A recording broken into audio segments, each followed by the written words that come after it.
We have Mrigank Gudgutia, Engagement Manager with RedSeer Consulting.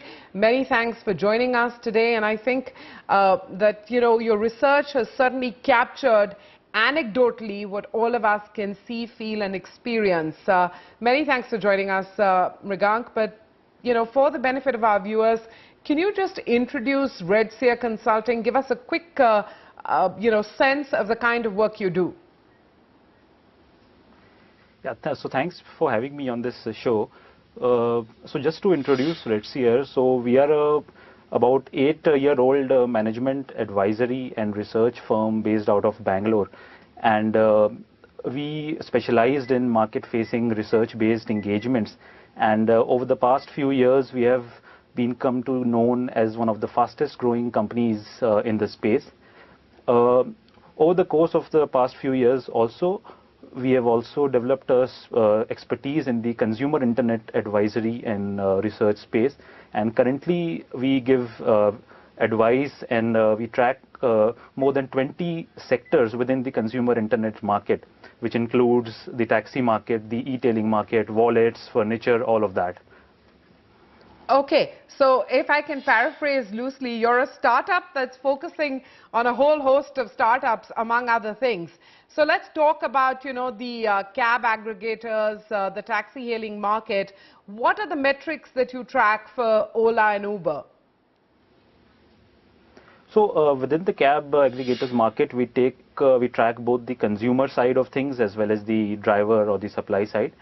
Within the consumers, we conduct surveys of thousands of consumers every month, and some of the aspects that we understand are how satisfied are the consumers with the booking experience, with the ride experience.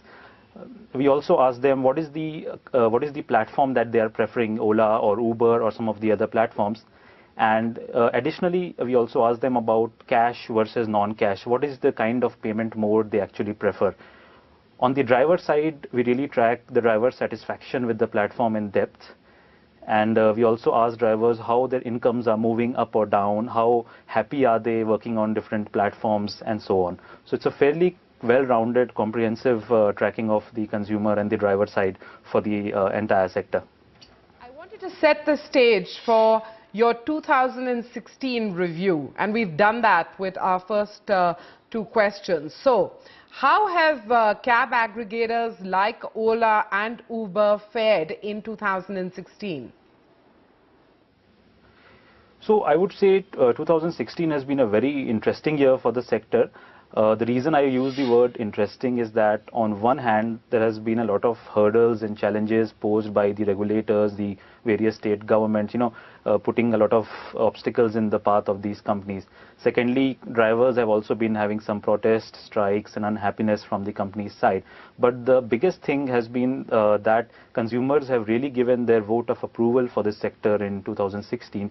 And as a result of that, the market has grown in a tremendous way. As you mentioned earlier, it's about a 250% annual growth compared, in 2016, which is a phenomenal number by any standards for any sector. So it's been a really tremendous year for the sector in spite of all hurdles, and we see that 2017 should be no different. It should be fairly positive for the sector. Okay, what to your mind are some of the factors that are responsible for the growth that we've seen in cab aggregators like Ola and Uber? Break down some of the factors, because you've got a fair bit of insight on that front.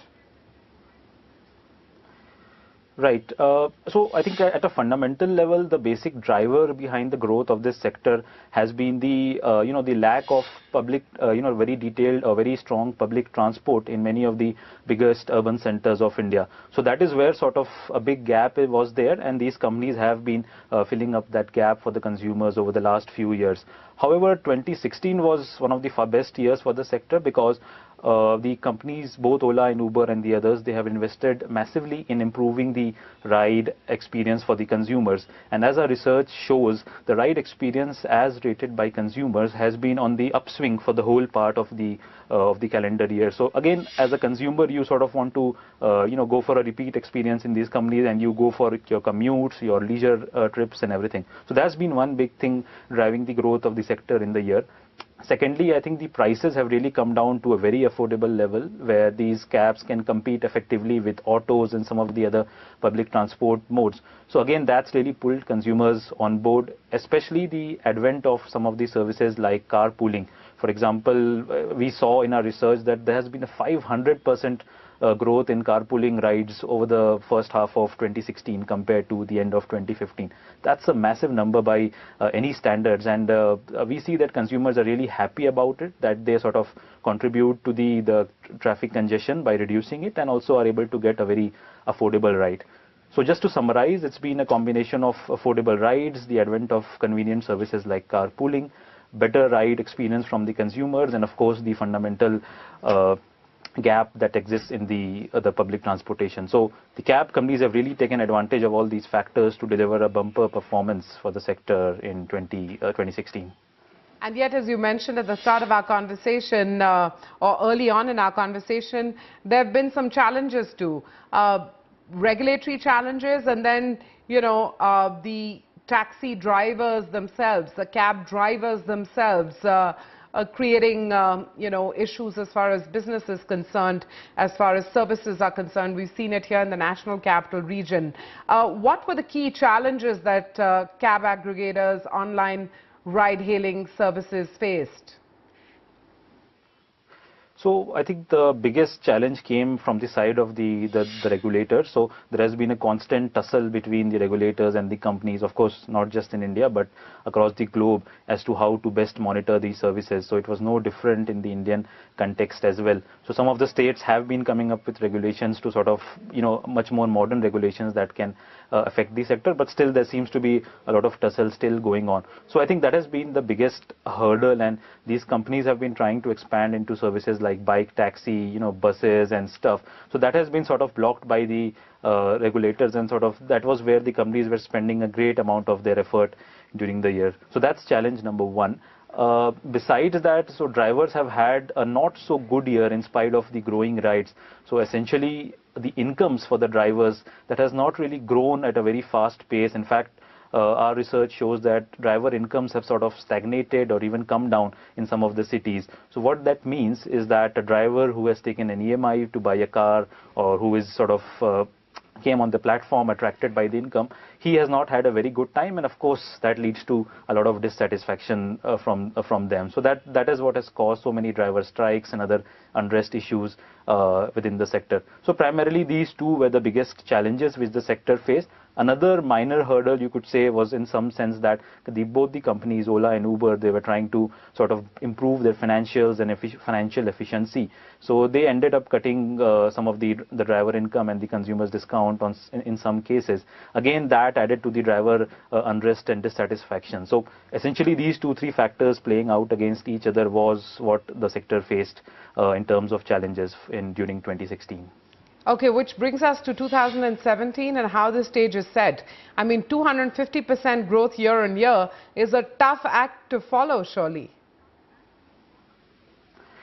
Indeed, I would say that 2017 might not see that kind of highs of growth, because I mean after that level of growth you probably expect some bit of rationalization in the market. However, we are very optimistic about the market situation, because RedSeer believes that fundamentally the market is still very under-penetrated. It's still very nascent compared to a lot of other economies. And I think the next stage of growth will be to bring consumers more onto other services, more cheaper services like buses, bike taxis, further expansion of carpooling. So once these things are sort of given the regulatory green light, we should see a sort of a very good growth in the sector. Of course, we do foresee challenges from the driver's side still continuing a bit, and we expect companies to engage with regulators and drivers to manage these challenges. But on the whole, we expect 2017 to be a very good year, maybe not as good as 2016 in terms of growth, but fairly good nevertheless. Mrigank Gudgutya, many thanks for joining us this afternoon. Good to talk to you, and interesting insights there on one specific segment of the consumer internet landscape, which is evolving rapidly in India, which is, the cab market, the online cab market. Good to talk to you today, and look forward to speaking more frequently. Thank you. Thanks. Yeah, thank you.